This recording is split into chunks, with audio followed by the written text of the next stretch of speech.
අයිබෝවන් සෙන්ට්‍රියම් online academic අපි පවත්වන අපේ ෆ්ලෑෂ්බැක් සීරීස් එකට නංගිමල්ලි ඔයගොල්ලෝ හැමෝම ආදරයෙන් පිළිගන්නවා.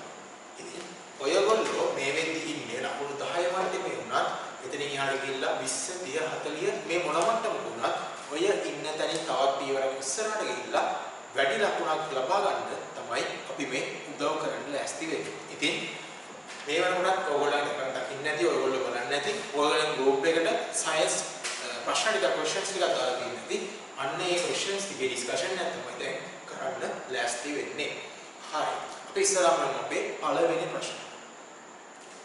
පළවෙනි ප්‍රශ්නයි what are the reasons for wide spread of microorganisms? අපි දන්නවා මේ microorganisms ලා අනිත් organisms වලට සාපේක්ෂව ටිකක් වැඩි රෙගුලි wide spread එකක් වෙනවා. දැන් අහන්නේ ඒ කියන wide spread එකට හේතු වෙන දේවල් මොනවද කියලා. right. මතක ඇති මේ microorganisms වල තියෙන්නේ හරිම simple structure එකක්. right. මේගොල්ලෝ තියෙන simple structure එකක්. ඒකකොට මේ කියන විදිහට simple structure එකක් තියෙන හින්දා මේගොල්ලන්ගේ requirements හරිම අඩුයි. මේගොල්ලන්ගේ අවශ්‍යතාව හරිම අඩුයි. ඒක හින්දා මේගොල්ලන්ට ඕනම තැනක ඉන්න පුළුවන්. ඒක හින්දා wide spread එකක් පෙන්වන්න එක හේතුවක් වෙලා තියෙනවා මේ කියන simple structure එක. එහෙනම් formed with a simple structure කියන එක අපිට එක උත්තරයක් විදිහට ආන්සර් එකක් විදිහට ගන්න පුළුවන්. ඊළඟට මේගොල්ලෝ හරිම fastly grow වෙනවා වගේම මේගොල්ලන්ගේ high rate of reproduction අපිට බලා ගන්න පුළුවන්. ඒ කියන්නේ මේගොල්ලන්ගේ reproductive rate එක වැඩි හින්දායි මේගොල්ලෝ ගොඩක් ඉක්මනට grow වෙන හින්දායි අපිට මෙයාලගේ wide spread එකක් බලා ගන්න පුළුවන්. මොකද මේගොල්ලන්ගේ reproductive rate එක වැඩි හින්දා මේගොල්ලෝ ඉක්මනින් අලුත් generation එක හදනකොට wide spread එකක් ඇති වෙනවා. ඒ අලුතෙන් එන generation එක මේගොල්ලන්ගේ growth එක ගොඩක් speed හින්දා ඉක්මනට adult වෙලා ඊළඟ generation එක හදන්න ආය reproduction process එක පටන් ගන්නවා. මෙන්න මේ කියන දේ හින්දා මේ කියන microorganisms wide spread එකක් පෙන්නනවා. එහෙනම් grow fast and have high rate of reproduction කියන එක අපිට තවත් ආන්සර් එකක් විදිහට ගන්න පුළුවන්. ඊළඟට මේගොල්ලන්ට ability එකක් තමයි adapt වෙන්න පුළුවන්. ඕ ගොඩක් environmental conditions වලට සමහර වෙලේ extreme environmental conditions වලට මේගොල්ලන්ට adapt වීමේ ability එකක් තියෙනවා. හරි. එතකොට කොහොමද ඒක මේ wide spread එකට උදව් වෙන්නේ? අපි මෙහෙම හිතමුකෝ. අපි ගත්තොත් එහෙම hot spring එකක් එහෙම නැත්නම් අපේ glaciers වගේ ඒ වගේ extreme environmental conditions ගත්තොත් මේගොල්ලන්ට ඒ වගේ spread වෙන්න පුළුවන් වෙලා තියෙන්නේ මේ කියන මේගොල්ලන්ගේ adaptability කින්ද මේ කියන adapt වෙන්න පුළුවන් මේ ability කින්ද තමයි මේගොල්ලෝ hot springs වල ඊට පස්සේ glaciers වල deep sea saline water මේ විදිහට hostile environments වල ඉඳලා මේගොල්ලන්ට live වෙන්න පුළුවන් වෙලා මේ පුත් තියෙන්නේ. මේ දේ හින්දා තමයි ඒගොල්ලෝ තමයි විදිහකට wide spread එකක් පෙන්වන්නේ. හරි. එහෙනම් ඔය කියන විදිහට form with a simple structure, grow fast and have high rate of reproduction, then having ability to adapt for different environmental conditions කියන මෙන්න මේ දේවල් මේගොල්ලෝ මේ විදිහේ wide spread එකක් පෙන්වන පිරිසක් බවට පත් වෙලා තියෙන්නේ. right. Next question, what is the maximum height that microorganisms can be found in atmosphere?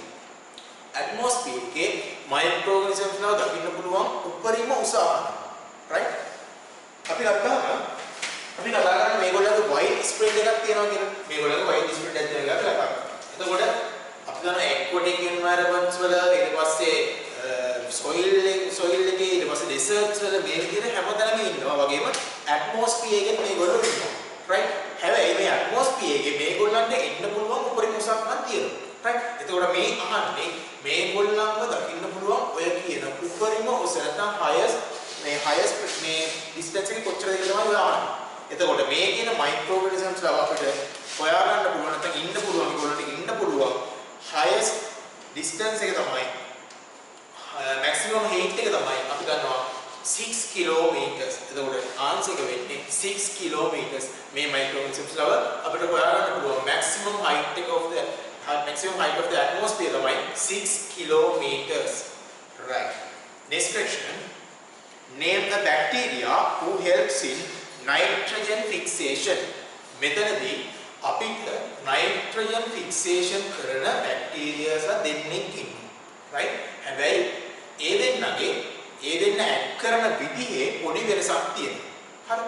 එක කට්ටියක් ඉන්නවා. එයාගේ නම තමයි රයිසෝබියම්. මේ රයිසෝබියම් කියන කෙනා ඉන්නේ root nodules ඇතුලේ. right?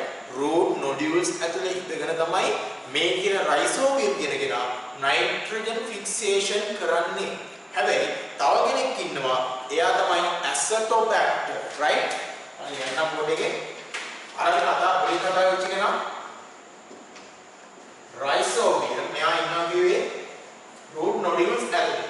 අනිත් කෙනා ඇසටෝබැක්ටර්.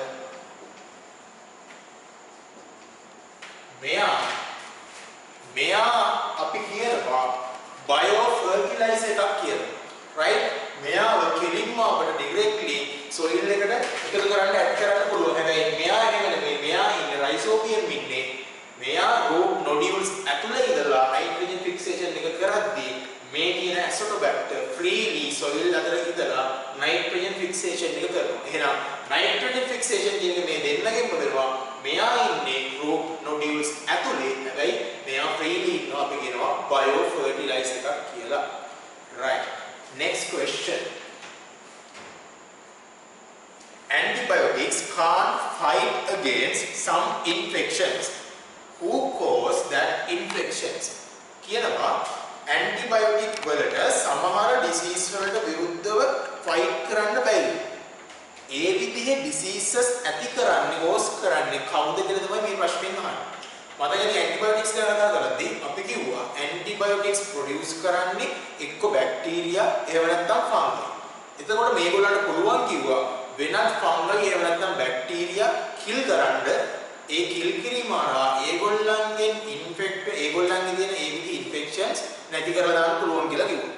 දැන් අහන්නේ ඒ විදිහට මේ කියන මේ antibiotics පාවිච්චි කරලා kill කරන්න බැරි කාගේ infectionsද නතර කරන්න බැරි කියලා.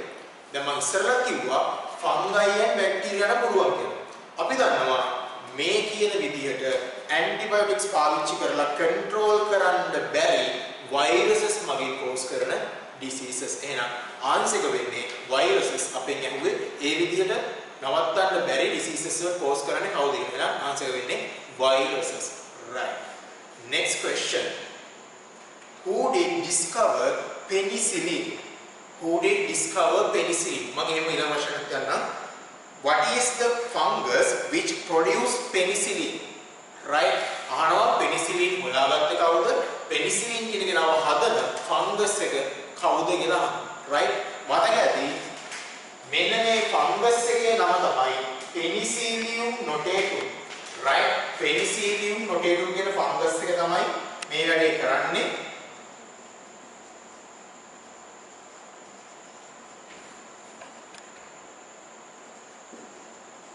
Penicillium notatum කියන fungus එක තමයි penicillin හදන්නේ.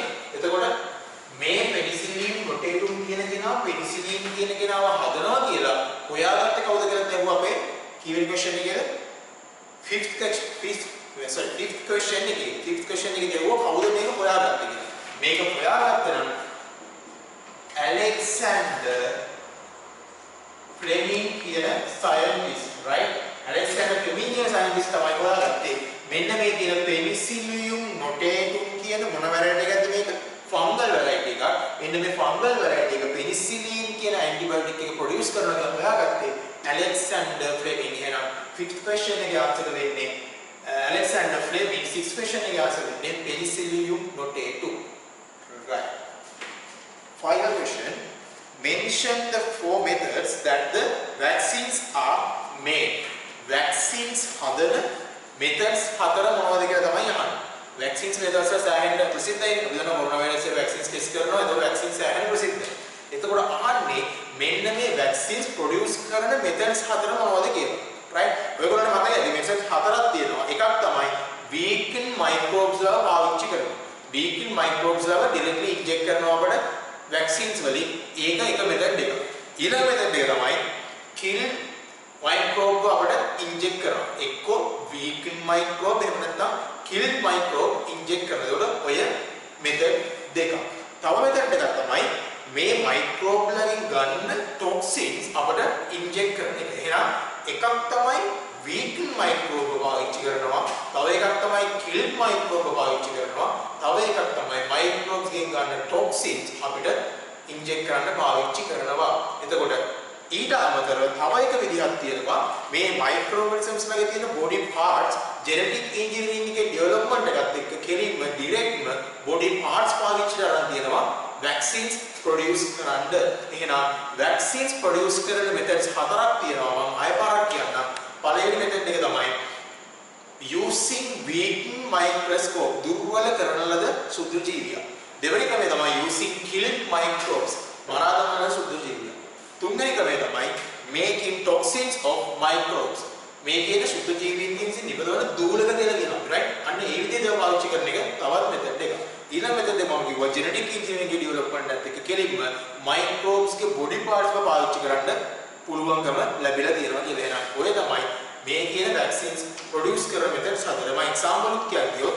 weakened microbes පාවිච්චි කරනවා පෝලියෝ ඊට පස්සේ ටියුබර්කියුලොසිස් වගේ diseases වලට ඕනේ කරන වැක්සින්ස් හදාගන්න. ඊළඟට kill microbes පාවිච්චි කරනවා කොලරා ඉන්ෆ්ලුවෙන්සා වගේ diseases වලට මේ වැක්සින්ස් හදන්න. ඊට පස්සේ toxins of microbes පාවිච්චි කරනවා tetanus diphtheria වගේ diseases වලට වැක්සින්ස් හදන්න. අර කිව්ව genetic engineering development එකත් එක්ක ඒ පාවිච්චි කරන body parts දාලා ඒ හදන වැක්සින්ස් පාවිච්චි කරනවා hepatitis B වගේ diseases වලට හදන වැක්සින්ස් වලදී. එහෙනම් ඔය ටික තමයි අපිට නියමිත ප්‍රශ්න ටික පිටේ සාකච්ඡා කරා. තවත් ප්‍රශ්න සමගින් අපි ඉදිරි සතියේදී